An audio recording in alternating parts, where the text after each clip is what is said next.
कल्पना कीजिए, आपके शरीर में हर पल हजारों अदृश्य लहरें उठ रही हैं, कभी सुख की, कभी दुख की, कभी कुछ तो कभी कुछ। ये लहरें आती हैं, बहती हैं और चली जाती हैं, जैसे आकाश में हवाएं या सराय में मुसाफिर।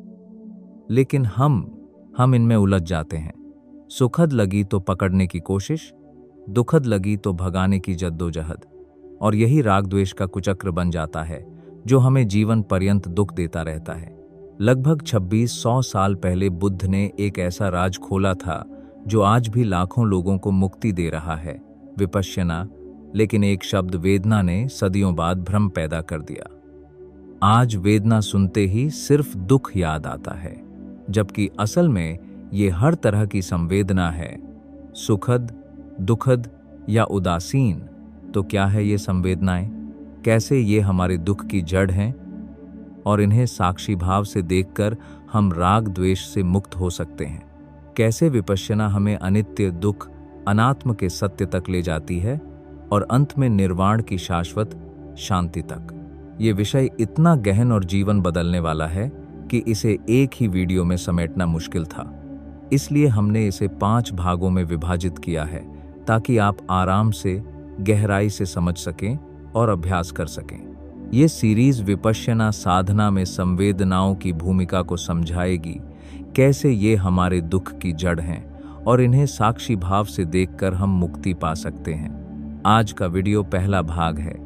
कृपया सभी 5 भागों को क्रम से जरूर देखें। चलिए शुरू करते हैं। नमस्कार दोस्तों, संप्रज्ञान चैनल पर आपका स्वागत है। 2000 वर्षों के लंबे अंतराल के बाद विपश्यना साधना जब बर्मा से भारत लौटकर आई, तो इसके प्रशिक्षण के लिए प्रयोग में आने वाले एक अत्यंत महत्वपूर्ण शब्द वेदना ने कुछ कठिनाई पैदा की। बुद्धकालीन भारत में वेदना अनुभूति को कहते थे। अनुभूति सुखद भी हो सकती है, दुखद भी, असुखद अदुखद भी। अतः उन दिनों की भाषा में सुखद अनुभूति को सुख वेदना, दुखद को दुख वेदना और असुखद अदुखद को असुख अदुख वेदना कहते थे। परंतु आज के भारत में वेदना शब्द केवल दुखद अनुभूति के अर्थ में ही सिकुड़ गया है। अतः आज सुखद, दुखद और असुखद अदुखद अनुभूतियों के लिए वेदना शब्द लोगों को अटपटा ही नहीं, भ्रामक भी लगा। अतः वेदना शब्द के स्थान पर संवेदना शब्द का प्रयोग शुरू किया। अतः विपश्यना साधना के संदर्भ में सुखद संवेदना, दुखद संवेदना, असुखद अदुखद संवेदना को प्राचीन भारत की सुखद वेदना, दुखद वेदना और असुखद अदुखद वेदना के अर्थ में ही समझना चाहिए। 1.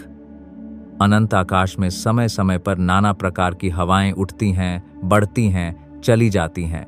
कभी पूर्वी, कभी पश्चिमी, कभी उत्तरी, कभी दक्षिणी, कभी उष्ण, कभी शीतल, कभी धूल भरी, कभी धूल विहीन, कभी दुर्गंधित, कभी सुगंधित, कभी प्रभंजनीय प्रलयंकर, कभी शांत, मंथ, मंथर। आकाश उनसे प्रभावित नहीं होता। हवाएं आती हैं, कुछ समय तक बहती हैं, पर देर सबेर चली जाती हैं। किसी सराय में, धर्मशाला में, होटल में, मोटल में नाना प्रकार के लोग आते रहते हैं। पूर्व के भी, पश्चिम के भी, उत्तर के भी, दक्षिण के भी, गोरे भी, काले भी, पीले भी, भूरे भी, नाटे भी, लंबे भी, मोटे भी, दुबले भी, बलवान भी, बलहीन भी, खूबसूरत भी, बदसूरत भी। धर्मशाला उनसे प्रभावित नहीं होती। लोग आते हैं, कुछ समय तक टिकते हैं, पर देर सबेर चले ही जाते हैं। ठीक इसी प्रकार हमारे शरीर में नाना प्रकार की संवेदनाएं आती हैं, कुछ समय तक रुकती हैं, पर देर सबेर चली ही जाती हैं। अनंत काल तक रहने के लिए नहीं आती, लेकिन हम उनसे प्रभावित होते रहते हैं, प्रतिक्रिया करते रहते हैं। राग की प्रतिक्रिया, द्वेष की प्रतिक्रिया। ऐसा क्यों होता है? क्योंकि हमारी संज्ञा उनका मूल्यांकन करती है और गलत मूल्यांकन करती है। किसी संवेदना को सुखद कहती है, किसी को दुखद, किसी को असुखद अदुखद। जिसे सुखद कह दिया, प्रिय मानकर उसके प्रति राग की, जिसे दुखद कह दिया, अप्रिय मानकर उसके प्रति द्वेष की प्रतिक्रिया करने का स्वभाव हो गया है हमारा।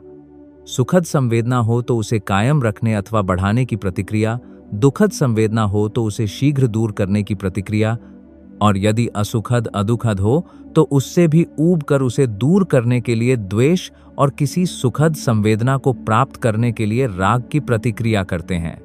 यदि संज्ञा का स्थान प्रज्ञा ले ले तो गलत मूल्यांकन करना छूट जाए। फिर सभी संवेदनाओं का सही मूल्यांकन होगा जो अनुभूतियों के स्तर पर उनके सही गुण धर्म स्वभाव को जानकर ज्ञानपूर्वक होगा, तब राग द्वेष की प्रतिक्रिया करनी बंद कर देंगे। यदि प्रज्ञा का सही मूल्यांकन होगा तो यही होगा कि चाहे सुखद है या दुखद अथवा असुखद अदुखद, स्थूल है या सूक्ष्म, प्रिय है या अप्रिय, सभी संवेदनाएं अनित्य धर्मा हैं, भंगुर धर्मा हैं, विपरिणाम धर्मा हैं, परिवर्तन धर्मा हैं। आकाश में वायु की तरह, सराय में मुसाफिर की तरह आती हैं तो जाने के लिए, रुके रहने के लिए नहीं। और इन संवेदनाओं पर अपना कोई अधिकार नहीं, कोई प्रभुत्व नहीं। किसी विशेष संवेदना का आवाहन करें तो वह आती नहीं, किसी को रोक रखना चाहें तो रुकती नहीं, किसी को निकालना चाहें तो निकलती नहीं। जो होता है अपने स्वभाव से होता है, कुदरतन होता है। तो जो अनित्य है, जो अनात्म है, उसके प्रति स्थापित किया गया तादात्म्य भाव, उसके प्रति की गई राग या द्वेष की प्रतिक्रिया दुखद ही है। प्रज्ञा का यह मूल्यांकन सही मूल्यांकन है। इसकी वजह से साधक समता में स्थिर रहता है और सभी दुखों से छुटकारा पाने का रास्ता पा लेता है। यही विपश्यना है, यही चित्त विशोधनी धर्म गंगा है, यही मुक्ति दायिनी धर्म गंगा है। आओ विपश्यना की इस धर्म गंगा में डुबकी लगाकर सारे दुखों से मुक्ति पालें और सही माने में अपना मंगल साध लें। शरीर में समय समय पर भिन्न भिन्न कारणों से भिन्न भिन्न प्रकार की संवेदनाएं जागती रहती हैं। अनेक प्रकार के रोग शरीर में भिन्न भिन्न प्रकार की संवेदनाएं पैदा करते रहते हैं। वात कुपित हो जाए अथवा पित्त कुपित हो जाए अथवा कफ कुपित हो जाए तो शरीर में संवेदनाएं होती हैं। वात, पित्त, कफ के दूषित सम्मिलन से सन्निपात का विषम वर हो जाए तो शरीर में संवेदनाएं होती हैं। इसी प्रकार अन्य अनेक रोगों से भी शरीर में अनेक संवेदनाएं उत्पन्न होती ही रहती हैं। मौसम, ऋतु की वजह से भी शरीर में भिन्न भिन्न प्रकार की संवेदनाएं उत्पन्न होती रहती हैं। गर्मी से, सर्दी से, वर्षा से शरीर प्रभावित होता रहता है और परिणाम स्वरूप भिन्न भिन्न प्रकार की संवेदनाएं जागती रहती हैं। अपनी ही असावधानी, नासमझी के कारण भी शरीर में भिन्न भिन्न प्रकार की संवेदनाएं पैदा होती हैं। कोई व्यक्ति नासमझी से प्रकृति के नियमों का अतिक्रमण करता है, ऐसे अनमेल खाद्य एक साथ खा लेता है जिससे जी मिचलाता है, डकारें आती हैं, उल्टियां होती हैं, पेट में मरोड़े आते हैं, अतिसार हो जाता है और इनसे शरीर में भिन्न भिन्न प्रकार की संवेदनाएं जागती रहती हैं। असावधानी से चलता है तो पांव में कांटा गड़ जाता है, ठोकर लग जाती है, गिर पड़ता है, पांव की हड्डी टूट जाती है, कहीं सिर टकरा जाता है, सिर की हड्डी टूट जाती है। असावधानीवश अपने शरीर का संतुलन खो देता है, किसी ऊंचे स्थान से गिर पड़ता है, शरीर की हड्डियां टूट जाती हैं, परिणाम स्वरूप संवेदनाएं उत्पन्न होती हैं। असावधानीवश छुरी चाकू से अपना अंग काट लेता है तो शरीर में संवेदनाएं उत्पन्न होती हैं। असावधानीवश किसी सांप, बिच्छू या अन्य जीव जंतु पर पांव रख देता है, वे उसे डस लेते हैं तो शरीर में संवेदनाएं उत्पन्न होती हैं। इसी प्रकार किसी साधना के उपक्रम से भी शरीर में संवेदनाएं होती हैं। कोई साधक जीभ का चटोरा होता है, साधना करना चाहता है पर जीभ के स्वाद की गुलामी भी नहीं छोड़ना चाहता। साधना के शिविरों को पिकनिक के मौज मजे का साधन बना लेता है, खाने पीने पर जरा भी नियंत्रण नहीं रखता, चटोरेपन का गुलाम होकर बार बार बहुत गरिष्ठ अथवा चटपटे भोजन खाता रहता है। परिणाम स्वरूप शरीर में संवेदनाएं होती हैं। एक अन्य साधक इसके विपरीत साधना के उपक्रम में अतिधावन करता है तो दूसरी अति में चला जाता है, नितांत निराहार रहता है, शरीर को भूखों मार कर सुखाता है और परिणाम स्वरूप शरीर में संवेदनाएं पैदा होती हैं। एक आराम तलब आलसी साधक शरीर को बहुत सुख पहुंचाता है, गर्मी न लगे इसलिए एयर कंडीशन्ड कमरे में बैठता है, पसीना न आए इसलिए पंखे के नीचे बैठकर ध्यान करता है, शरीर को जरा भी कष्ट न हो इसलिए गद्दी मसनद के सहारे अध लेटा या पूरा लेटा हुआ ध्यान का उपक्रम करता है। कहीं जरा भी शारीरिक पीड़ा जागी तो तुरंत आसन बदलता है, कहीं खुजली जागी तुरंत खुजलाता है, इस प्रकार शरीर को सुखी रखने की अति में चला जाता है। दूसरा साधक इसके विपरीत साधना का उपक्रम करता हुआ अति धावन करता है और दूसरी अति की ओर चला जाता है।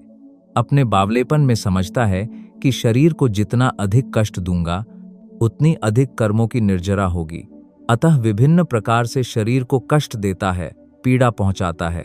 एक ही आसन पर कई दिनों तक बैठे रहकर, एक ही स्थान पर कई दिनों तक खड़े रहकर अथवा अन्य भिन्न भिन्न प्रकार से शरीर को कष्ट देता है और इस उपक्रम से शरीर में भिन्न भिन्न संवेदनाएं पैदा होती हैं।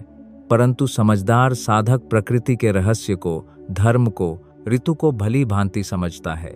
वह मध्यम मार्ग अपनाता है। ऋतु, मौसम, रोग आदि के कारण अथवा अपनी ही असावधानीवश शरीर में होने वाली संवेदनाओं को तो समतापूर्वक देखता ही है ताकि राग या द्वेष के नए संस्कार न बनने पाएं। साधना के उपक्रम में भी अतिधावन से बचता हुआ पूर्व संस्कारों के विपाक स्वरूप सहज स्वभाव से जो संवेदनाएं शरीर में उठती हैं उन्हें भी समताभाव से देखता है। ऐसी संवेदनाएं चाहे सुखद हों या दुखद अथवा असुखद अदुखद, उनके प्रति जरा भी प्रतिक्रिया नहीं करता। उनके प्रति अनित्य बोध जगाए रहता है।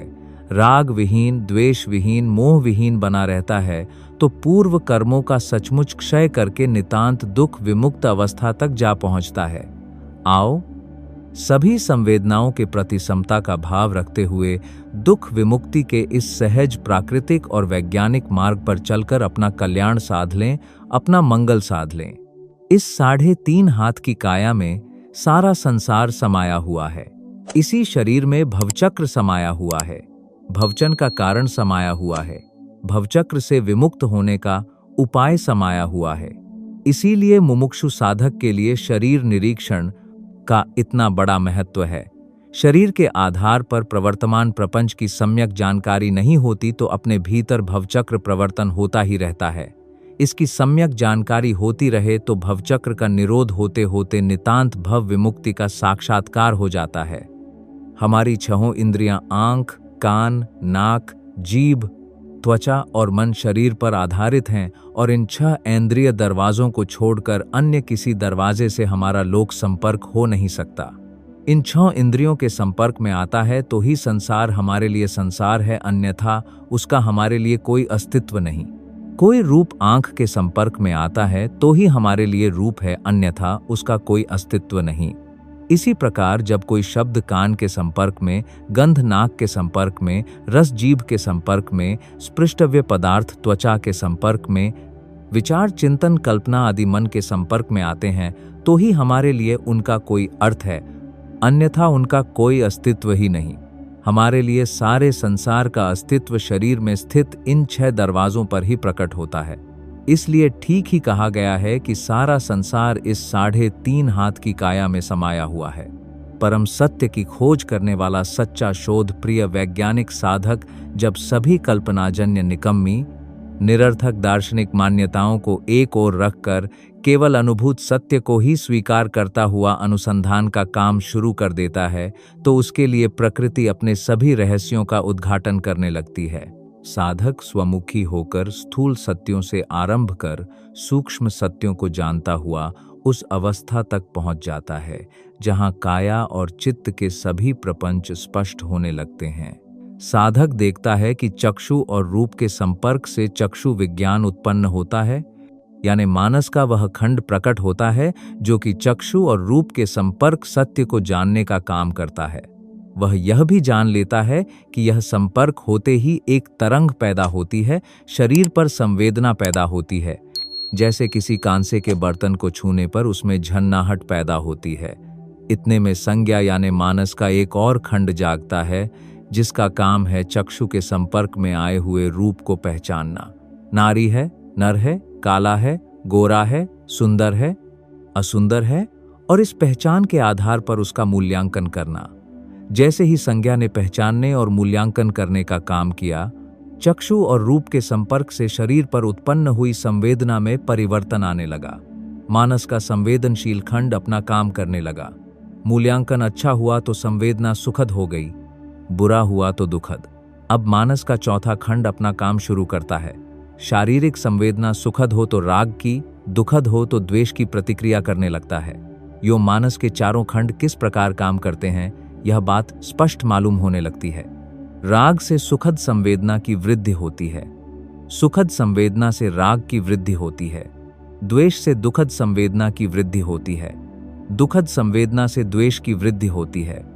साधक यह भी समझता है कि इस प्रकार संवेदनाओं के आधार पर राग द्वेष का एक कुचक्र चल पड़ता है, जिसका संवर्धन होता ही रहता है। जैसे चक्षु और रूप के संस्पर्श से उत्पन्न हुई संवेदना के आधार पर प्रपंच आरंभ होता है, वैसे ही नाक और गंध के संस्पर्श से, कान और शब्द के संस्पर्श से, जीभ और रस के संस्पर्श से, त्वचा और स्पृष्टव्य पदार्थ के संस्पर्श से, मन और चिंतन के संस्पर्श से उत्पन्न हुई संवेदना के आधार पर प्रपंच आरंभ होता है और राग द्वेष के भवचक्र के संवर्धन का कारण बन जाता है। साधक निरर्थक दार्शनिक बातों के जंजाल में न पड़कर इसी प्रपंच को साक्षी भाव से देखने लगता है तो अभ्यास करते करते राग द्वेष के भवचक्र से छुटकारा पा ही लेता है। आओ सभी शारीरिक संवेदनाओं और उनसे उत्पन्न होने वाले प्रपंच को साक्षी भाव से देखना सीखें और इस प्रकार भवचक्र से विमुक्त हों। इसी में हमारा सही मंगल है, कल्याण है।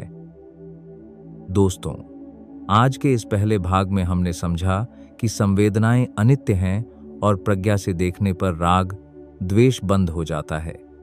ये विपश्यना का आधार है, लेकिन ये सिर्फ शुरुआत है। भाग 2 जरूर देखें, लिंक डिस्क्रिप्शन में है। आओ अपना मंगल साध लें। अगर आपको हमारा यह वीडियो पसंद आया और इससे कुछ नया सीखने को मिला तो कृपया इसे लाइक करें, शेयर करें और संप्रज्ञान परिवार का हिस्सा बनने के लिए चैनल को सब्सक्राइब जरूर करें और बेल आइकॉन भी दबा दें ताकि आपको नए वीडियो की जानकारी तुरंत मिल जाए। मिलते हैं अगले वीडियो में। तब तक जागरूक रहें, शांत रहें। भवतु सब मंगलम, सबका मंगल हो।